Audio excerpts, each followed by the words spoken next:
Hello everyone मोर अन्य eighty नतुन भिडिओले आपनालोक सकलोके स्वागतम जनाइछु। আজি আমি ইনস্টিটিউটৰ ফালৰ পৰা সজনী আহিছিলো এটা অনুষ্ঠানৰ বাবে।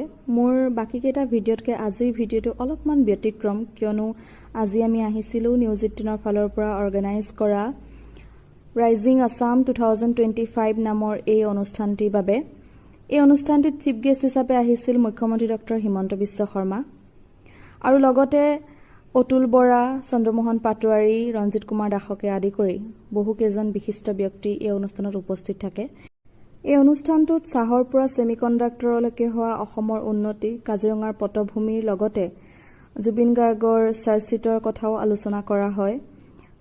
লগতে আগন্তুক দিনত কেনেকুৱা ধৰণৰ কৌশল অৱলম্বন কৰি কেনে ধৰণে অসমক আৰু উন্নতিৰ পথত আগুৱাই নিয়া হ'ব এনে ধৰণৰ বিভিন্ন কথা বতৰা এই অনুষ্ঠানত আলোচনা কৰা হৈছিল, য'ত উপস্থিত থাকিবলৈ পাই সঁচাই আনন্দিত অনুভৱ কৰিছো। কিয় বিৰোধীৰ পৰা আৰম্ভ কৰি চৰকাৰৰ বিভিন্ন ধৰণৰ আঁচনিৰ কথাও এই অনুষ্ঠানত আলোচনা কৰা হয়।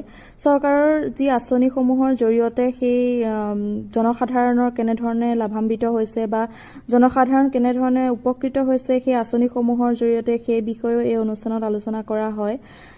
বিতংভাৱে আলোচনা কৰা হয় এই অনুষ্ঠানতে সেই বিষয়ে। আৰু আগৰ নিযুক্তি প্ৰক্ৰিয়া আৰু এতিয়াৰ নিযুক্তি প্ৰক্ৰিয়াক ৰিজাই পেলাই মুখ্যমন্ত্ৰী ডক্টৰ হিমন্ত বিশ্ব শৰ্মাই বহুকেইটা মন্তব্য আগবঢ়ায়। নিবনুৱা সমস্যাৰ ওপৰতো তেওঁ মন্তব্য আগবঢ়ায় যে নিবনুৱা সমস্যা কিমান দূৰ নিৰ্মূল হৈছে সেই বিষয়েও কয়। উচ্ছেদ অভিযানৰ বিষয়ে কথা কয়, ক'ত ক'ত কেনে ধৰণৰ উচ্ছেদ অভিযান হৈছে, বেদখলকাৰীৰ কথা কয়, অনুপ্ৰৱেশকাৰীৰ কথা কয়।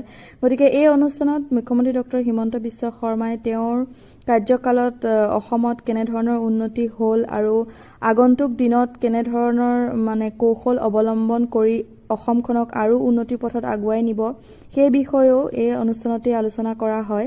আৰু আগন্তুক 2026ৰ যি নিৰ্বাচন সেই নিৰ্বাচনত কেনে ধৰণৰ প্ৰস্তুতি বা কেনে ধৰণে তেওঁলোকে নিৰ্বাচনী কৌশল অৱলম্বন কৰিছে সেই বিষয়েও থুলমূল আভাস প্ৰদান কৰে এই অনুষ্ঠানৰ জৰিয়তে।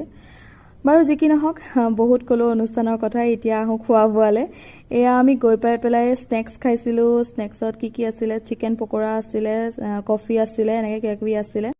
তো অনুষ্ঠানটিৰ অন্তত এতিয়া আমি ৰৈ আছো ডিনাৰ কৰিবৰ কাৰণে, যিহেতু ডিনাৰ ইয়াতে দিছিলে আৰু আমাক খাই যাবলৈ কৈছিলে। তো আমি এতিয়া লাইন পাতি ৰৈ আছো ডিনাৰৰ কাৰণে। আৰু ডিনাৰত আছিলে মটন, চিকেন, সালাড, পোলাও, ভাত, তেনেকৈ ঢেৰ কিবা কিবি আছিলে। তো আমি খাই বৈ পেলাই এতিয়া ৰুমে আহি গ'লোঁ। তো আজিৰ ভিডিঅ'টো কেনেকুৱা পালে প্লিজ জনাব আৰু এটা নতুন ভিডিঅ'লৈ সোনকালে লগ পাম। তো আজিলৈ ভিডিঅ'টো ইমানেই। বাই।